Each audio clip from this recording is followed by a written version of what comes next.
पूजनीय माता और बंधुओं, अनादिकाल से दो रास्ते परमात्मा की प्राप्ति के चले आ रहे हैं। एक नीति का रास्ता है जिसे हम संन्यास मार्ग कहते हैं, और ये रास्ता बहुत पुराना है। हमारे देश में बहुत ऊंचे ऊंचे सन्यासी हुए जिन्होंने समय समय पर आकर हमारे देश और धर्म की रक्षा की। नीति का रास्ता छोटा है, इसमें समय कम लगता है। नीति के रास्ते का साधक हर वस्तु का त्याग करता चला जाता है। ऐसा व्यक्ति घर बार छोड़ता है, धन दौलत छोड़ता है और बीवी बच्चे छोड़ता है। संसार की हर वस्तु का त्याग कर कर संन्यास ग्रहण करता है। संन्यास लेने के बाद साधना में लग जाता है और ऐसे साधक के सामने सिर्फ एक ही काम रह जाता है, वह परमात्मा की प्राप्ति। अगर सच्चे हृदय से पूर्ण निष्ठा के साथ वो अपने रास्ते पर लगे तो कोई वजह नहीं कि उसे सफलता प्राप्त ना हो। लेकिन मेरे कह देने से कि रास्ता छोटा है, कोई भाई बिना सोचे समझे इस रास्ते में कूद ना पड़े, इस रास्ते की कठिनाइयां मैं आपके सामने रखूंगा। सबसे बड़ी बात यह है कि शरीर से त्याग करना बहुत आसान है, लेकिन सच्चा संन्यास जब तक प्राप्त नहीं होता, जब तक मन से त्याग नहीं हो जाता। मुझे इस विषय पर अपने सद्गुरुदेव परम संत महात्मा श्री यशपाल जी महाराज का एक अनुभव याद हो आया, जो मैं आपके सामने रखूंगा। एक बार वो जबलपुर से मुरादाबाद जा रहे थे। रास्ते में प्रयागराज का स्टेशन पड़ा। उन दिनों कुंभ का मेला खत्म हुआ था। जब गाड़ी प्रयागराज स्टेशन पर पहुंची तो देखा स्टेशन पर काफी भीड़ थी। ये भीड़ एक महात्मा जिनको अवधूत कहते थे छोड़ने आई हुई थी। गाड़ी आई, जय जयकार हुआ, गले में हार फूल डाले गए। इत्तेफाक से ये जो महात्मा थे उसी डिब्बे में चढ़े जिसमें इसके सद्गुरुदेव जी बैठे हुए थे, और आपके सामने की बर्थ खाली थी, उसी पर आके विराजे। जब गाड़ी चली और कुछ आगे निकल गई तो आपके साथ बातचीत शुरू हुई। इस बातचीत के दौरान गुरुदेव जी ने उनसे एक प्रश्न किया, और वो ये था कि आपको संन्यास लिए कितना समय हो गया। उत्तर मिला 14 वर्ष। बातचीत में दूसरा प्रश्न किया कि महाराज आप बाल ब्रह्मचारी हैं या जब संन्यास लिया तो गृहस्थी थे। उन्होंने उत्तर दिया मैं गृहस्थी था, मेरे स्त्री और 2 बच्चे थे। और बातचीत होती रही।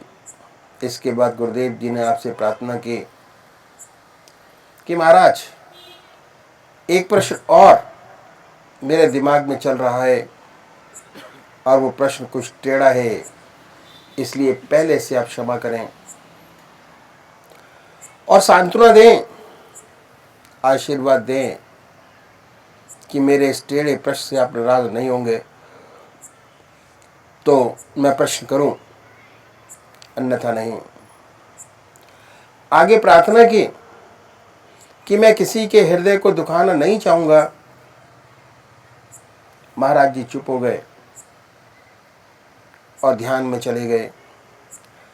कुछ देर बाद बोले कि आप कुछ पूछना चाहते थे, पूछा नहीं।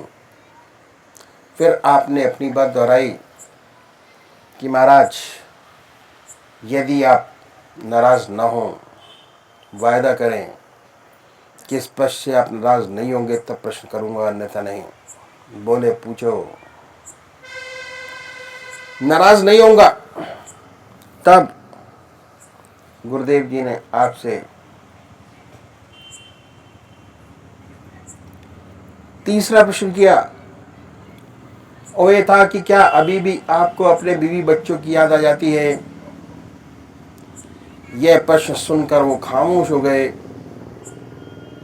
और ऐसा प्रतीत हुआ कि ध्यान में चले गए। कुछ समय बाद आपने आंखें खोली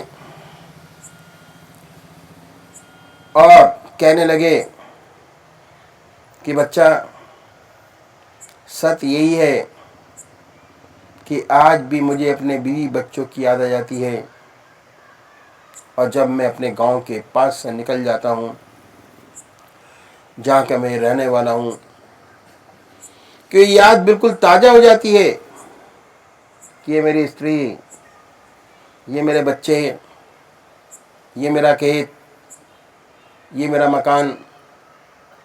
बच्चे बड़े हो गए और उन्होंने काम काज संभाल लिया।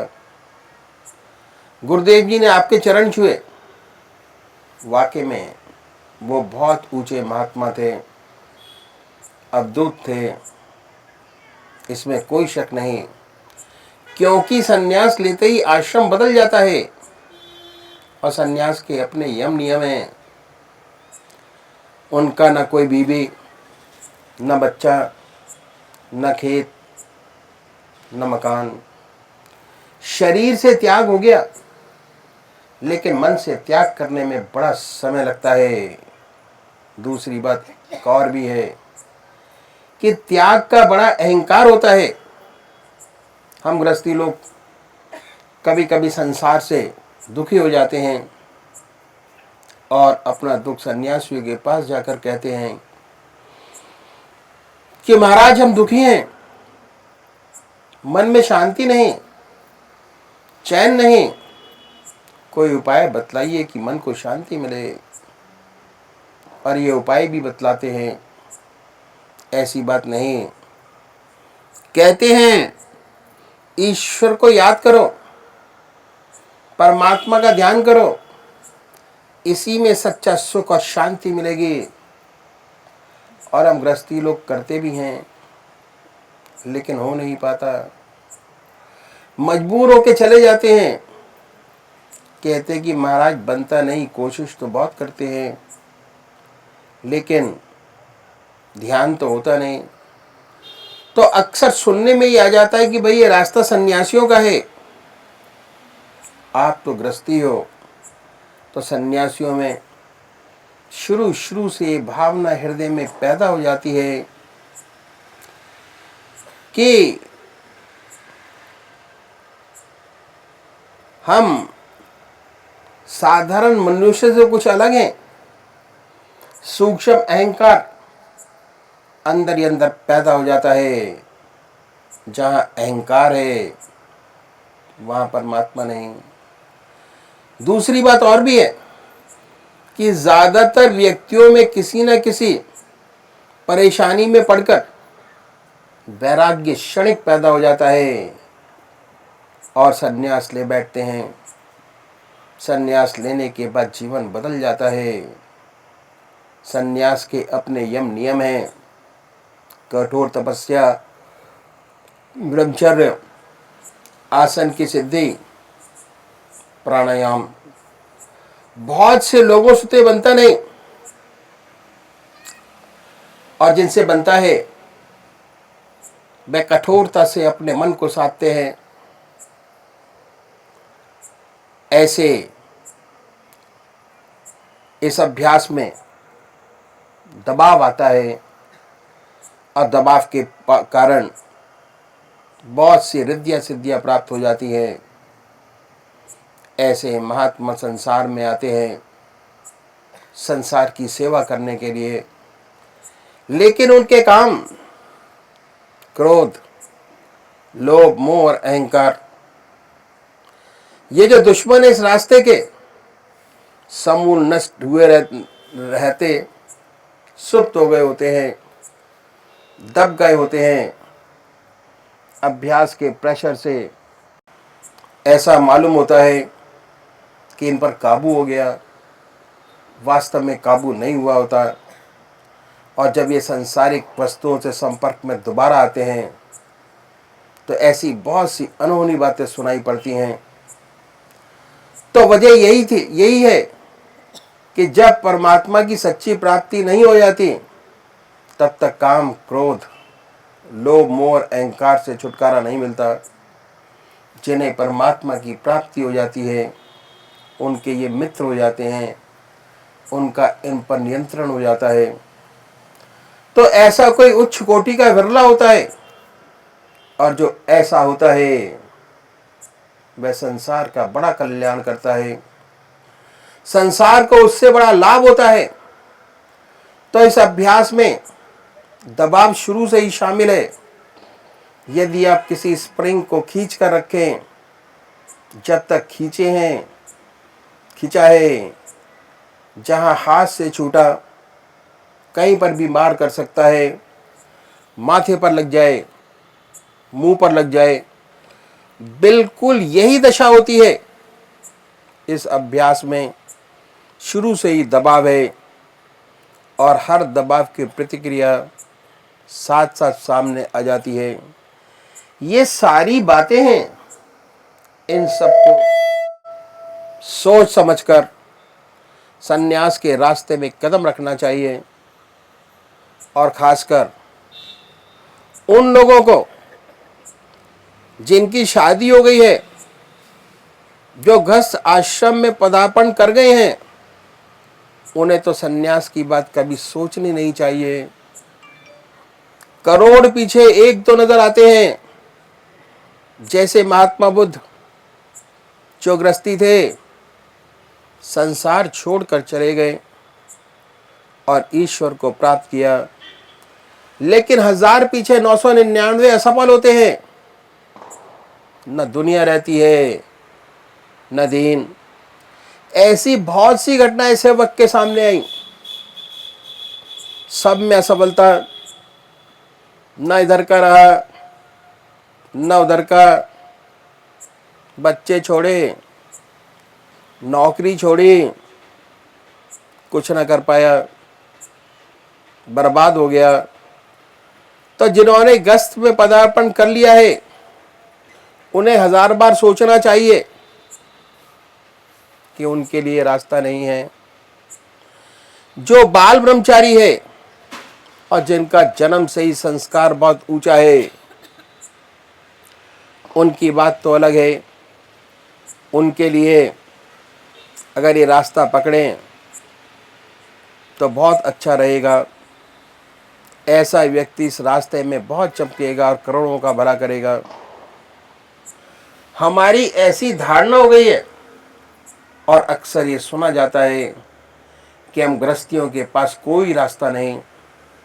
बहुतों की ये धारणा है, और बहुतों की ये धारणा है कि 55 से 58 साल तक तो अपना काम करें गृहस्थ का, और 58 साल के बाद जब रिटायर हो जाएंगे तब भगवान का नाम लेंगे। ये बहुत बड़ी भूल है। 58 साल के बाद रिटायर हो जाने पर कुछ नहीं होता, फिर भगवान का नाम नहीं लिया जा सकता। आदतें इतनी मजबूत हो जाती हैं कि उन्हें बदल नहीं सकते। शरीर भी जवाब देने लगता है और आप बैठ नहीं सकेंगे। ध्यान करने की बात तो अलग रही।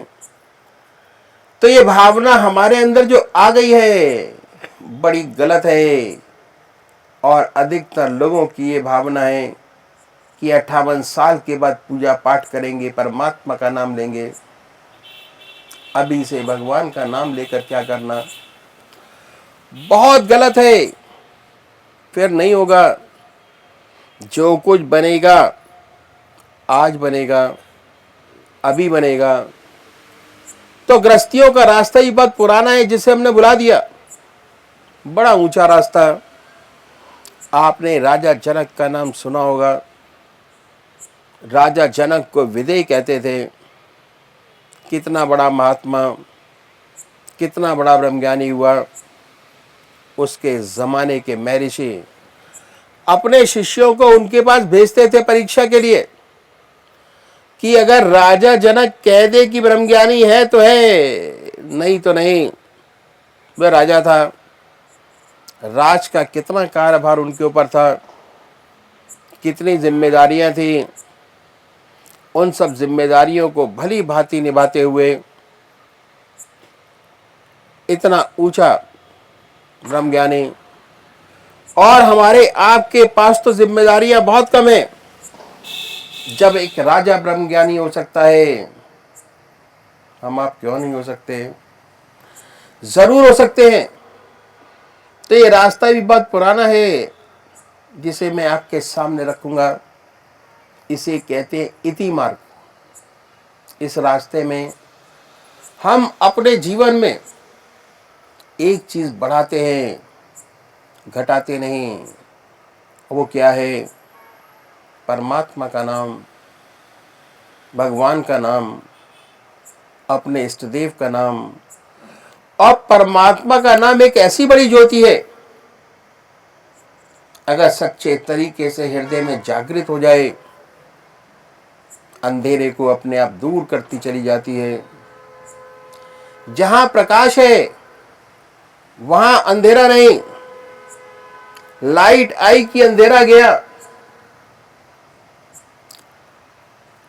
वाल्मीकि महर्षि उल्टा नाम जपते जपते इतने ऊंचे महर्षि हो गए जिन्होंने रामायण पहले लिख दी, घटना बाद में हुई। लिख दिया ऐसा ऐसा होगा और वैसा वैसा होगा, हुआ। तो ये प्रकाश है, उजाला है। अगर सच्चे तरीके से हृदय में जागृत हो जाए तो अंधेरे को अपने आप दूर करता चला जाता है। इस रास्ते में छोड़ना कुछ नहीं है। जो आपकी जिंदगी आज है उसमें एक चीज बढ़ाइए। इस रास्ते पे चलने वाले जो हमारे सद्गुरु हुए, एक के पीछे एक, उन्होंने परमात्मा को पाने के लिए, जीवन मुक्त अवस्था प्राप्त करने के लिए अपनी जिंदगी में बहुत कष्ट उठाए। उनकी जिंदगी बड़ी कठोर में थी। बड़ी कठिनाइयों में रहते हुए इस विद्या को उन्होंने न केवल प्राप्त किया बल्कि हमारे लिए कुछ गुर छोड़ गए। अपनी जिंदगी में जीवन मुक्त अवस्था प्राप्त की।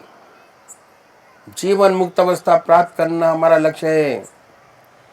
चाहे हम सन्यासी हों, चाहे हम गृहस्थी हों, चाहे किसी भी तरीके से क्यों ना हम जीवन मुक्त अवस्था प्राप्त करें।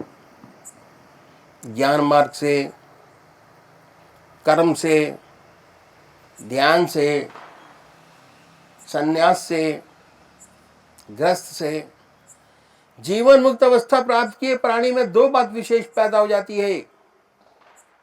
पहली है निरंतर परमात्मा की याद।